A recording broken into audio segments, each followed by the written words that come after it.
जय हिंद दोस्तों, आप सभी का स्वागत है मेरे क्लास में। हम लोग जो है आपका फिजिक्स में मोस्ट इम्पॉर्टेंट टॉपिक आपकी चल रही थी, बहुत इम्पॉर्टेंट चैप्टर जिसका नाम था आपका अल्टरनेटिंग करंट। ये अगर फिजिक्स में पढ़ ले जाए तो आपको लगभग जो है आपको 7 से 8 नंबर का प्रॉब्लम देखने को मिल जाता है, और वो भी आपका टोटल न्यूमेरिकल ही इससे पूछता है। थियोरेटिकल बहुत कम पूछता है, बहुत मिनिमम कंडीशन में एक आध नंबर का पूछ देगा तो पूछ देगा, लेकिन इससे न्यूमेरिकल आता है 100%। इसका न्यूमेरिकल जो है सॉल्व करने और अच्छा खासा जो है इसमें मैथमेटिक्स का प्रयोग किया जाता है, जिसका नाम आप सुने होंगे इंटीग्रेशन। क्या नाम सुने? इंटीग्रेशन। इंटीग्रेशन आता है? अगर इंटीग्रेशन आता है तो कमांड कर ले जाएंगे इस चैप्टर में। और बहुत हार्ड इंटीग्रेशन नहीं आता है, सीधे बस आपका पूछता है साइन एक्स का इंटीग्रेशन कितना होता है। साइन एक्स का इंटीग्रेशन क्या होता है? नहीं पढ़ा है। ये साइन एक्स का इंटीग्रेशन नहीं पता है। साइन एक्स का इंटीग्रेशन होता है माइनस कॉस एक्स। ये इंटीग्रेशन का यही सिंबल होता है, ध्यान से देख लो। ये किसका सिंबल है? इंटीग्रेशन का अगर मान लीजिए कि आपका कहीं ऐसे लिखा है साइन एक्स डीएक्स, ये बता रहा है कि आपका डीएक्स बता रहा है कि जो है आपका इसके रिस्पेक्ट में जो है इंटीग्रेशन होने जा रहा है। यहाँ जो डीएक्स होता है वही वेरिएबल माना जाएगा, बाकी सब कांस्टेंट होगा। ठीक है, तो होता है साइन एक्स का इंटीग्रेशन होता है आपका माइनस कॉस एक्स। तो याद रखिएगा, माइनस होता है। साइन एक्स का इंटीग्रेशन का फार्मूला क्या होता है? Minus cos x. और जो है आपका कॉस एक्स का इंटीग्रेशन का फार्मूला होता है साइन एक्स। तो ये दोनों फार्मूला आप याद रखिएगा। साइन एक्स का कितना? माइनस कॉस, और कॉस एक्स का साइन। क्या है? इंटीग्रेशन, समाकलन। क्या है? समाकलन। तो साइन एक्स का समाकलन माइनस कॉस एक्स, और कॉस एक्स का होता है आपका जो है साइन। कितना समझ आ रहा है ना? अब चलो आप जो है इसका जो है ऐसे लिख देगा साइन 3x dx, तब कहेगा इसका समाकलन बताओ, तब क्या बताओ? माइनस कॉस 3x बस हो गया। Sir minus 3 cos x d 3x हो जाएगा। माइनस 3 यहाँ लगा, यानी अभी भी आप उसी दुनिया में जी रहे हैं, डिफरेंशिएशन की दुनिया में। तो आप जो इसका करना रहता था 3x का किए होंगे, तो 3x का कितना डिफरेंशिएशन आया है? 3, यही ना किया है? साफ साफ बोलो ना। Yes sir. 3x का किए हो तो कितना आया? 3, और 3 का तुमने क्या कर दिया? गुणा, यही ना पहले लिख देते थे। तो ये काम यहाँ होता था d/dx। अगर साइन लिखा रहता 3x, तो साइन x का डिफरेंशिएशन जो होता है यहाँ cos x होता है। तो साइन 3x का cos 3x, और फिर 3x का करते डिफरेंशिएशन कितना आता है? 3 से गुणा कर देते। लेकिन यहाँ सब जो आपका जो इंटीग्रेशन होता है, डिफरेंशिएशन का जो है इनवर्स होता है, उसका जो है रिवर्स जो है प्रोसेस इनवर्स की तरह कार्य करता है, यानी डिफरेंशिएशन का पूरा उल्टा। सब डिफरेंशिएशन की कहानी उल्टा। ये बताओ, यहाँ गुणा कर रहे थे ना, इसमें क्या कर दोगे? डिवाइड मार देना। क्या मार देना? डिवाइड कर देना। ये नहीं समझ आया भैया? आ गया था। तो इस तरह से कोई पूछेगा कि जो है आपका इंटीग्रेशन साइन 5x dx, इसका बताओ क्या बताओ? Minus cos 5x upon 5। Minus cos 5x upon 5। ये बताओ, आया समझ में? आई होप कि जो जान गए हैं इंटीग्रेशन डिफरेंशिएशन का उल्टा होता है, उसका इनवर्स होता है। ठीक है, तो चलिए आइए, ये नोट करोगे? नोट कर लिया हो? ठीक है, आगे ये फार्मूला डिफरेंशिएशन का उल्टा होता है। अब थोड़ा सा आ जाओ, एक जो है इसमें फार्मूला जो बार बार आएगा, ऐसे लिखा रहेगा आपका ये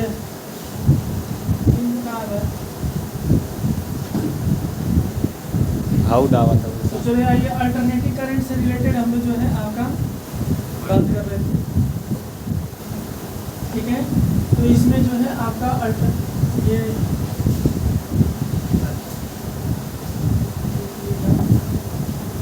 बात कर रहे थे। अब कल हमने जो है आपका प्रीवियस वीडियो देख लीजिएगा, उसमें बता चुके हैं उसके पूरा डिटेल से। यहाँ जो है आपका साइन एक्स, ये जो अल्टरनेटिंग करंट का जो है आपका जो ग्राफ होगा इसी तरीके से चलेगा साइन एक्स के ग्राफ की तरह से। यहाँ पर जो होगी उसको पीक वैल्यू कहते हैं, जिसको किसे दिखाते हैं I naught। I naught से। अगर वोल्टेज होगा तो किसे दिखाओगे V naught। V naught से। इतनी कहानी बात कर चुके थे, ठीक है। तो ऐसे जो है आपके करंट को हम लोग बोलते थे अल्टरनेटिंग करंट, जिसका मैग्नीट्यूड और direction both are change continuously, जो कंटिन्यूस चेंज कर रहा है, ठीक है। अब चलते हैं आगे, कुछ आज जो है और कुछ इम्पोर्टेंट इसमें फार्मूला जो है आपको जो है इंटीग्रेशन से रिलेटेड मिलेगा। जैसे आपको लिख देगा sign omega T D T, कहेगा इसका इंटीग्रेशन करो। इसका मतलब डी टी है तो केवल टी वाला वेरिएबल है, बाकी सब कांस्टेंट हो जाएंगे। Yes, sir। इसका इंटीग्रेशन करिए साइन ओमेगा टी का कितना हो जाएगा minus cos omega T upon में क्या हो जाएगा टी। टी। नहीं ओमेगा टी अब ओमेगा टी का डिफरेंशिएशन करो ना टी के रिस्पेक्ट में, टी बाई डी टी, तो क्या आएगा ओमेगा आएगा। हाँ, ओमेगा से यहाँ क्या होगा भाग होता है। अभी तो बताएं Yes, ये जो है आपका यहाँ जो ओमेगा होगा उससे भाग पड़ जाएगा। तो ये किसका इंटीग्रेशन है ओमेगा टी का। आपका साइन ओमेगा टी, ठीक है। आई होप कि जो आप इंटीग्रेशन जान चुके होंगे, ठीक है।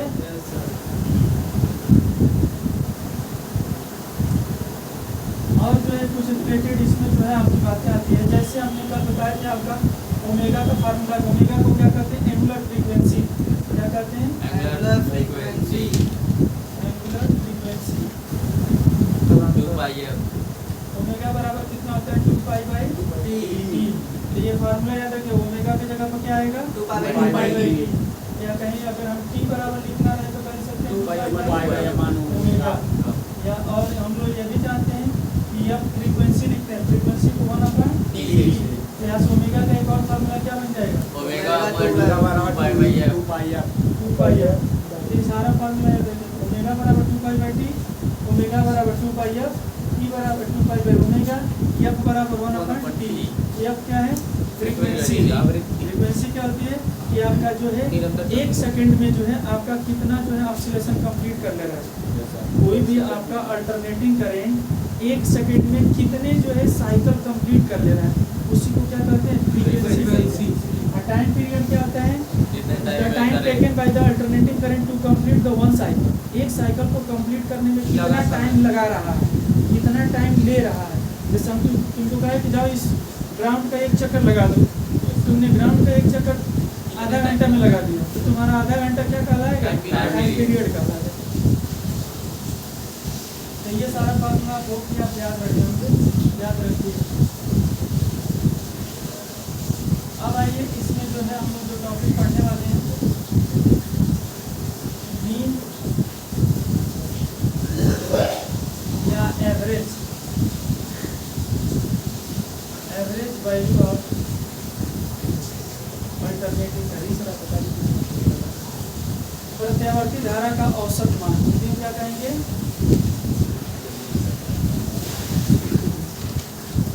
प्रत्यावर्ती धारा का औसत मान। प्रत्यावर्ती धारा का जो औसत मान होता है इसी को हम लोग निकालने जा रहे हैं, ठीक है। तो ध्यान से देखेंगे प्रत्यावर्ती धारा का जो औसत मान होता है तो हम लोग कैसे निकालते हैं। पहले जो है आपका प्रत्यावर्ती धारा का जो हम लोग औसत मान निकालने से पहले जो है आपका जो है एवरेज करंट यानी कि जो है प्रत्यावर्ती धारा जो औसत मान होता है वो कैसे निकाला जाता है। ध्यान से देखिए, आप एक फार्मूला पढ़े थे क्या, ये आप हम लोग फार्मूला पढ़े थे आई बराबर we know that I बराबर dt अपॉन dt पढ़े थे नहीं पढ़े? Yes sir. Instantaneous current electricity वाले चैप्टर में हमने आपको ये जो आप जिसको हम लोग तात्क्षणिक धारा कहते हैं, ठीक है। आई इंस्टेंटेनियस बराबर dq अपॉन dt। तो हम पूछेंगे यहाँ पे dq की वैल्यू बता दो, तो dq बराबर कितना आई इंटू टी ना, आई इंटू dt हो जाएगा। अब हम क्या करने जा रहे हैं, इसको इंटीग्रेट कर देने जा रहे हैं, दोनों साइड इंटीग्रेशन कर दे रहे हैं। तो दोनों साइड इंटीग्रेशन करेंगे तो इधर हो जाएगा dq का साइन, इधर इंटीग्रेशन आई इंटू dt हो जाएगा। ऐसे लिखा रहे इंटीग्रेशन dx, इसका इंटीग्रेशन क्या बताते हो?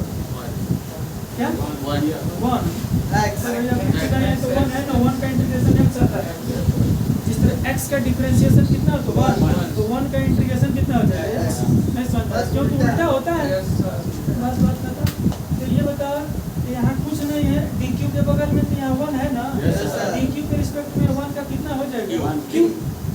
क्यों हो जाएगा ना। Yes, sir. इस तरह यहाँ ये dx का क्या बोलते हैं? 1 X. into dx x बता रहे हो।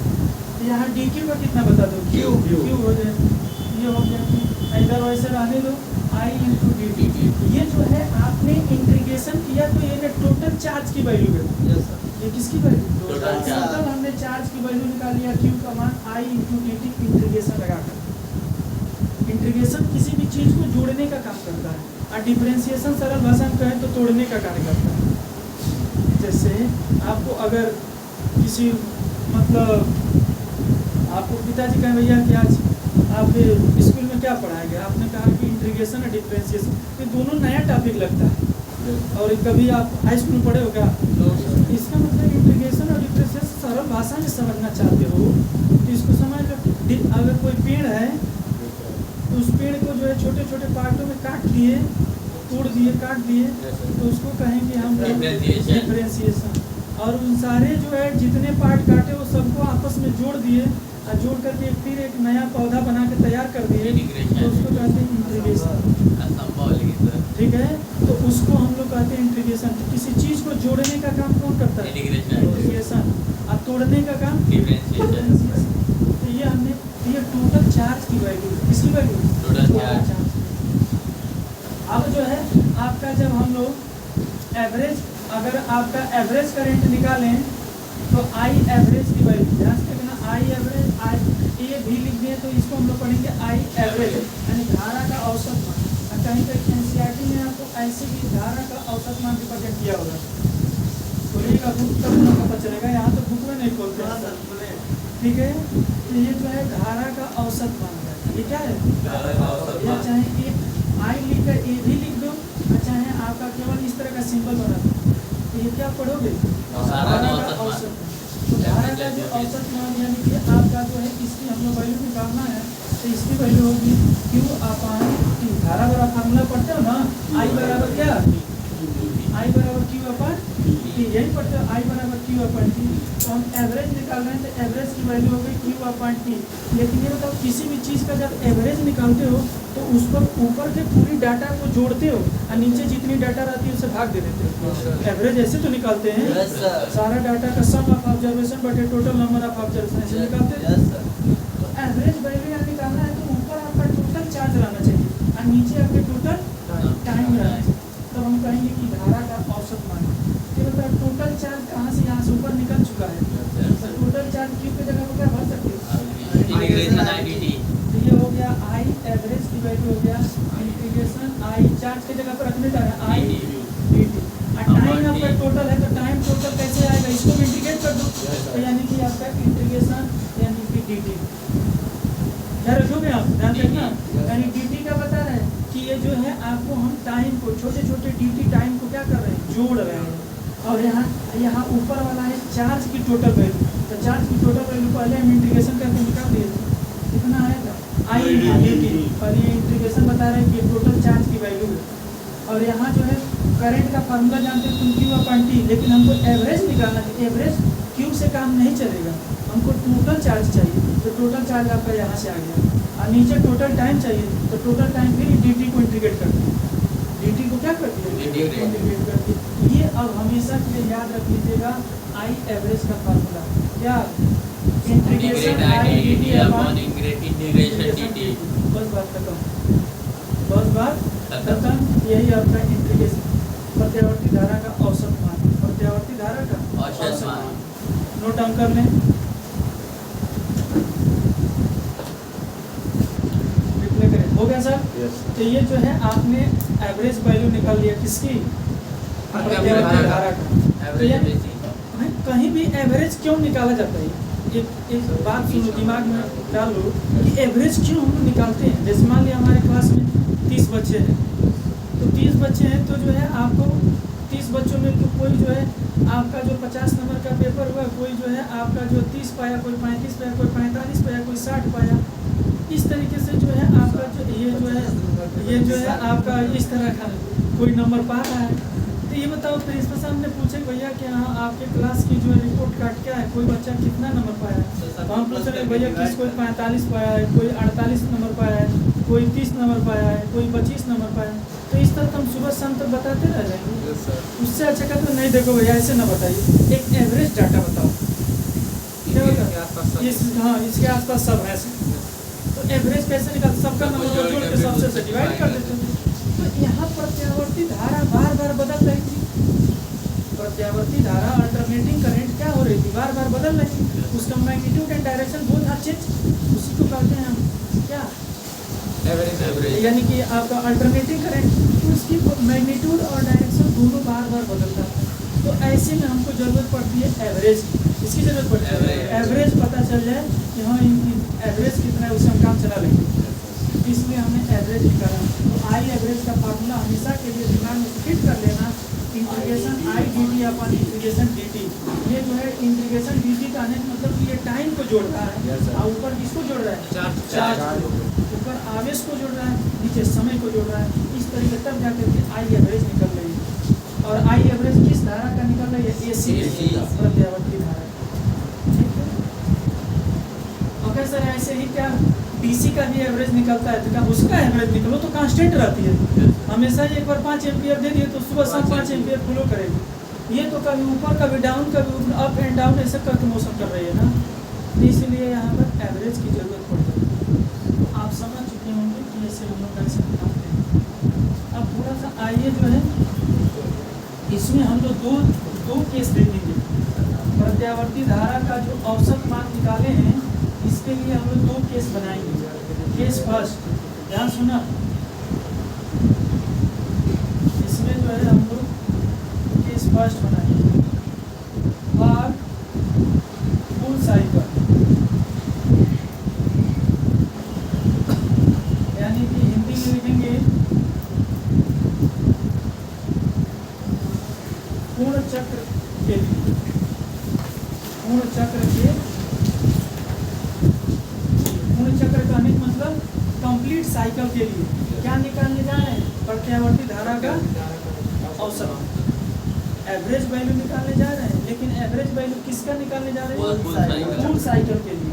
तो हमेशा के लिए याद रख लेना कि आपका आई एवरेज लिखेंगे तो क्या पढ़ोगे, प्रत्यावर्ती धारा का औसत मान, प्रत्यावर्ती धारा का औसत मान, यानी कि आपका average value of alternating current. तो average value of alternating current ऐसे लिखिए चाहे ऐसे लिख दें, दोनों एक ही बात है। इसकी जो वैल्यू आती है वो 0 आती है। आई एवरेज कितना आता है, 0। तो हमेशा के लिए हाँ फॉर फुल साइकिल रेडी नहीं बना है, case first for full cycle. तो फुल साइकिल मतलब पूर्ण चक्र के लिए धारा का औसत मान कितना आता है, 0। कितना आता है, 0। अब आप कहेंगे नहीं हमको प्रूव करके दिखाइए कैसे 0 आया, आप कहेंगे इसको प्रूव करके दिखाओ कि ये कैसे 0 आ गया। क्या आई एवरेज की वैल्यू, आओ निकाल देते हैं कि आपका धारा का जो आपका औसत मान निकला है 0 फुल साइकिल के लिए 0 कैसे आया। ठीक है, तो आइए इसको प्रूव करके दिखा देते हैं। ठीक है, आपके जो है बोर्ड में पूछने की संभावना बहुत कम रहती है इसको। ठीक है, लेकिन हाँ आपको ऑब्जेक्टिव बनता है, आप पूछ देगा कि भैया ऑप्शन में दे देगा कि हाँ जो है आपका कंप्लीट साइकिल के लिए जो है आपका जो है कंप्लीट साइकिल के लिए अल्टरनेटिंग करंट का एवरेज वैल्यू कितनी होती है, तो 0 रहेगा। क्या रहेगा, 0। यहाँ से देखना कैसे 2 लाइन में आपका इसको प्रूव कर दोगे। चलो हटा दे ऊपर की बातें चीजें, हमको किसकी वैल्यू निकालनी है, आई एवरेज। किसके लिए, फुल साइकिल के लिए, पूर्ण चक्र के लिए कितना आना चाहिए, 0। देखो कैसे आएगा, ये हेडिंग बना लिए, इसके प्रूविंग इसके नीचे करेंगे, हम ऊपर के पोर्शन हटा रहे हैं।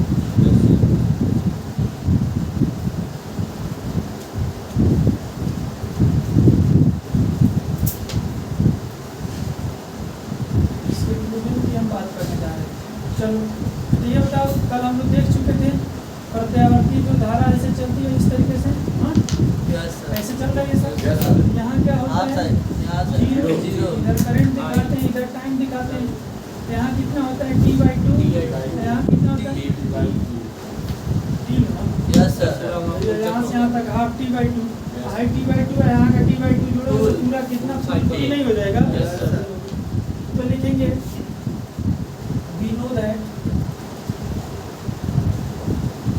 क्या जानते हैं I एवरेज बराबर, अभी फार्मूला पढ़े हो, इंटीग्रेशन आई डी टी ये जो है आपका, पहले ये करो, इसका इक्वेशन लिख लो। अल्टरनेटिव करंट का इक्वेशन क्या होता है ये लिख लेते हैं। The equation of alternative current, I average प्रत्यावर्ती धारा का जो इक्वेशन होता है, इक्वेशन हाँ। इक्वेशन क्या होता है I value I naught sine theta omega t sine omega t, बता दिया। आई नॉट, आई बराबर I naught sine omega t. I naught क्या है Big value of- big value of alternative current. Omega t क्या है phase. Phase। Omega क्या है phase. Phase। इसको हिंदी में कहते हैं कालांतर। एंगुलर फ्रीक्वेंसी खाली ओमेगा को एंगुलर फ्रीक्वेंसी कहेंगे, पूरा कहेंगे पूरा ओमेगा टी कितना है, ये पूरा ओमेगा टी कितना है, तो कालांतर है क्या ये कालांतर। कैसे कालांतर और अंतर हमको ना बुझाता का। तो जैसे मान लीजिए कि आपने एक ऑब्जेक्ट, दो ऑब्जेक्ट को आपने हवा में फेंका, एक दो ऑब्जेक्ट को फेंका तो आपका कोई ऑब्जेक्ट यहाँ होगा तो कोई नीचे होगा, कोई ऊपर होगा, कोई नीचे होगा, नहीं तो कोई दोनों साथ साथ होंगे। यही तो स्थिति होती है। तो दोनों की पोजीशन या तो नीचे होगा, एक नीचे होगा तो एक ऊपर होगा, एक ऊपर होगा तो एक नीचे होगा, नहीं तो दोनों साथ साथ होंगे। तो जब दोनों साथ साथ होंगे तो कहोगे कि इनके कला में कुछ अंतर नहीं है, यानी कि उनके पोजीशन में कुछ भी अंतर नहीं है। दोनों का पोजीशन बिल्कुल सेम। एक आगे होगा पीछे होगा तो कहोगे इनके कला में अंतर है, यानी कि इनके कालांतर, इनके फेज में अंतर है, इनकी स्थिति अलग अलग है। एक यहाँ है तो एक यहाँ है, वो ऑब्जेक्ट को ऐसे देखोगे तो एक यहाँ है तो एक यहाँ है, तो इसको कहते हैं फेज डिफरेंस, इसको हिंदी में कालांतर, यानी कला में अंतर, उनके पोजीशन में अंतर, पोजीशन की कैसी है, ठीक है। तो ये उसी को कहते हैं फेज डिफरेंस। क्या कहते हैं Phase difference। खाली ओमेगा तो पूछेगा तब कहेगा एंगुलर फ्रीक्वेंसी, लेकिन ओमेगा टी कहेगा तो क्या बताइएगा कालांतर। तो चलो ये तो हो गया अल्टरनेटिव करंट का इक्वेशन हो गया। चलो अब नीचे फार्मूला लगाओ। वी नो दैट क्या आई एवरेज का फार्मूला भी लिखा है। Integration I D T I average की जो वैल्यू आता है integration I D T upon integration D T integration D T. लेकिन ये बताओ यहाँ हम लोग केस फर्स्ट जो बनाए हैं आई एवरेज की वैल्यू निकालने जा रहे हैं, तो किस साइकिल के लिए काम करने जा रहे हैं फुल साइकिल। तो फुल साइकिल के लिए लिमिट हमारा कहाँ से कहाँ तक होगा 0 से T। 0 से T। तो यहाँ लगाओगे आपका इंटीग्रेशन में लिमिट लगाओगे कहाँ से कहाँ तक 0 से 0 से T। T तक। यहाँ भी 0 से T। T तक। कोई समस्या को बता देना भैया, कोई समस्या नहीं। अब इस आई की वैल्यू यहाँ रख लो, आई की वैल्यू रख लो कितना होगा इंटीग्रेशन 0 से T। आई की जगह पर क्या रखोगे I naught sine omega t dt। नीचे आ जाओ, ये हो गया इसका, इंटीग्रेशन डी टी। ये जो है 0 से T dt। यहाँ तो आई है नहीं लगाओ, ये तो टाइम है। चलो आई नॉट कांस्टेंट है, इनको खींच के बाहर कर लो, आई नॉट बाहर गया। यहाँ तक कोई समस्या नहीं सर। अब उसके बाद से जो है साइन ओमेगा टी का integration minus cos omega T upon omega minus cos omega T upon omega. Omega. High limit रहेगा, इसको लोअर कहते हैं, इसको upper। अपर। इसको ऐसे इंटीग्रेशन जिस पर लिमिट ऐसे सांप बना दिया है, सांप बना के यहाँ ये लिख दिया है, यहाँ भी, तो इसको कहते हैं निश्चित समाकलन। यहाँ से बायो वाले कहते हैं सांप है, ये क्या ये सांप है, सांप। ऐसे रस्सी खींच दिए गोल, हमको नहीं खींचना आता है। अरे भैया ये इंटीग्रेशन है, इसको क्या कहते हैं इंटीग्रेशन। इंटीग्रेशन। थोड़ा बायो वाले के लिए कष्टदायी हो जाता है, दुख दर्द देता है थोड़ा सा, लेकिन उम्मीद करते हैं कि इस चैनल पर होंगे तो आपको दुख दर्द नहीं होगा। बायो वाले होंगे वो भी बहुत अच्छे समझ जाएंगे, और बिल्कुल आसान भाषा में। अगर थोड़ा सा और इसमें कंसेप्ट आप जानना चाहते हैं इंटीग्रेशन का, तो हमारे जो वीडियो में आपका प्लेलिस्ट में एक मिलेगा फिजिकल मैथमेटिक्स के नाम से एक चैप्टर। उस फिजिकल मैथमेटिक्स में हमने जो है लगभग आधे घंटे की वीडियो है, उसमें हमने यही चीज़ सिखाया है कि डिफरेंशिएशन क्या होता है और इंटीग्रेशन क्या होता है। हिंदी में उस चैप्टर का नाम लिखा होगा भौतिक गणित, फिजिकल मैथमेटिक्स। ये क्लास 11 के टॉपिक है। तो इसका वीडियो जरूर देखेंगे, उसमें कंप्लीट हमने इंटीग्रेशन के बारे में समझाया है। तो चलिएगा ध्यान से देखिएगा। तो यहाँ जो है लोअर लिमिट क्या है? 0। तो यहाँ लिख दोगे 0। अपर लिमिट क्या है? T। हाई टू कैसे आया है? इंटीग्रेशन लिया है। किसका integration? sin omega t minus cos omega T. फिर ओमेगा टी का डिफरेंशिएशन करोगे तो ओमेगा आएगा। ओमेगा से यहाँ भाग पड़ जाता है। ओमेगा से क्या पड़ जाता है? भाग पड़ जाता है। Sir upon dt upon integration dt। यहाँ तक कुछ नहीं है तो 1 है ना? Yes sir. तो 1 का dt के रिस्पेक्ट में कितना होगा? T।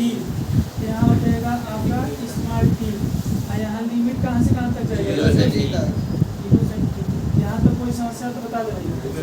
तो वहाँ का dt कहाँ आ गया ऊपर वाला? तो dt dt कट गया। कौन ऊपर वाला टी? सही वाला। t के रिस्पेक्ट में इंटीग्रेशन की लो भैया। अच्छा ठीक है, समझ गया इंटीग्रेशन करते हैं भैया, यहाँ लिखा रहता है sin x dx। ये बिना dx का ये इंटीग्रेशन ही नहीं आएगा। Yes sir. ये कभी ऐसे अगर कोई लिख दिया है इंटीग्रेशन, ये सरासर गलत है। जिस तरह से बिना आज ही समझ लेना, अभी इंटीग्रेशन जब पढ़ाएंगे मैथमेटिक्स वाले को वहाँ तो कंप्लीट बताएंगे, लेकिन यहाँ भी समझ लो कि अगर कोई बात ऐसे लिखा है तो सरासर गलत है। ये क्षम्य नहीं होगा। जैसे बिना जो है आपका बिना जल की मछली नहीं रह सकती है, उसी तरीके से बिना dx का यहाँ इंटीग्रेशन नहीं रहेगा। अब कहें सर यहाँ तो dx नहीं है तो इंटीग्रेशन तो है, तो भैया dt है। यहाँ आपका जो है इंटीग्रेशन जो है आपका यहाँ लिखा रहेगा sin थीटा, तो यहाँ d theta. Integration sin t, तो यहाँ dt। dt और चाहे d थीटा, चाहे dx, चाहे dp, कुछ रहता है तब जाके इंटीग्रेशन आएगा। बिना उस तरह के इंटीग्रेशन एग्जिस्ट नहीं करेगा। तो उसी का ये बता रहा था कि t वेरिएबल है, बाकी सब कांस्टेंट है और उसके रिस्पेक्ट में इंटीग्रेशन करना है। Minus cos omega T upon omega और नीचे हो गया 0 से। और इसका 1 है तो कुछ 1 का इंटीग्रेशन कितना होता है? t हो गया, क्योंकि dt के रिस्पेक्ट में तो 0 से t। और लिमिट लगाए 0 से t। अब चलो इधर का पोर्शन हम हटाते हैं, ठीक है? आगे ध्यान से देखिए, इधर पोर्शन हटाते हैं। नहीं सर नोट कर लें। ध्यान से देखेंगे, हमने यहाँ जो है आपका इंटीग्रेशन यहाँ तक प्रूव कर चुके हैं। ये जो है पहले हमने इक्वेशन ऑफ अल्टरनेटिंग करंट हमेशा याद रखें, जब कभी भी आएगा तो इक्वेशन प्रत्यावर्ती धारा का समीकरण लिखने के लिए लिखेंगे प्रत्यावर्ती धारा का समीकरण I बराबर I0 sin ओमेगा t। इसको हम जानते हैं कि ये अभी पढ़ा, आपको फार्मूला पढ़ा है एवरेज निकालने के लिए, हमने यहाँ तक पहुँच दिया। अब सीधे लिमिट बस को रख लेना, इधर का पोर्शन हटाते हैं।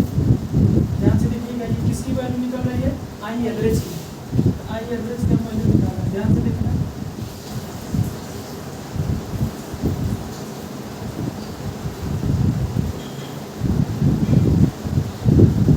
यहाँ जो है आपका आई एवरेज की वैल्यू आ जाएगी कितना? I0।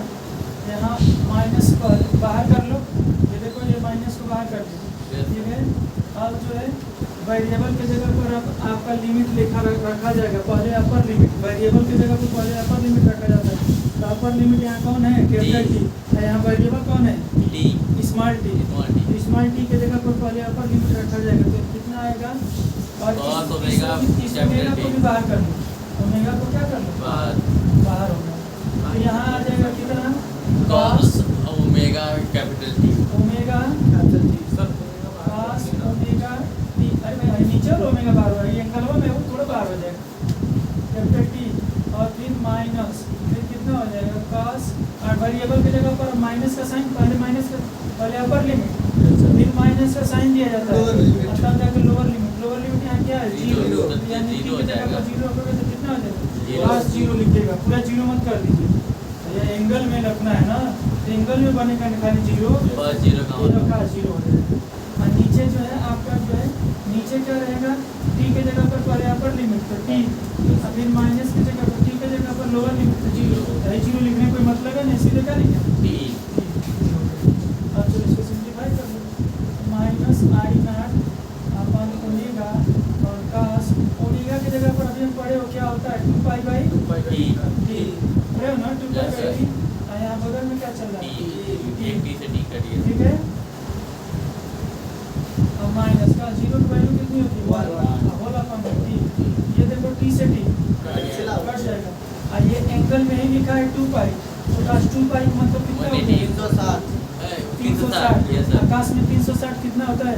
उसकी वैल्यू कितनी होती है? 1 ही होता है। जितना cos 0 की वैल्यू होती है बिल्कुल वहीं पर पहुंचोगे, यानी cos 0 की वैल्यू जितनी होती है उतनी ही cos 360 का भी वैल्यू होती है, 2 पाई का भी।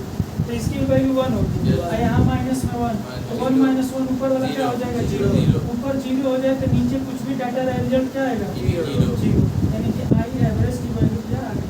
0। और हमने शुरू में ही बोला था कि आपका फुल साइकिल के लिए आपका जो अल्टरनेटिंग करंट का जो एवरेज वैल्यू होती है वो कितना होती है?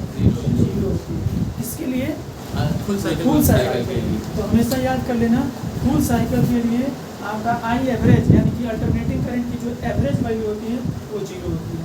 अब कल हम लोग जो है आपको नेक्स्ट वीडियो में जो देखेंगे हाफ साइकिल के लिए अल्टरनेटिंग करंट की एवरेज वैल्यू कितनी होती है। ठीक है, अब जो है आप जो है वीडियो पसंद आया तो लाइक कर देंगे, शेयर करेंगे। Thank you watching for this video.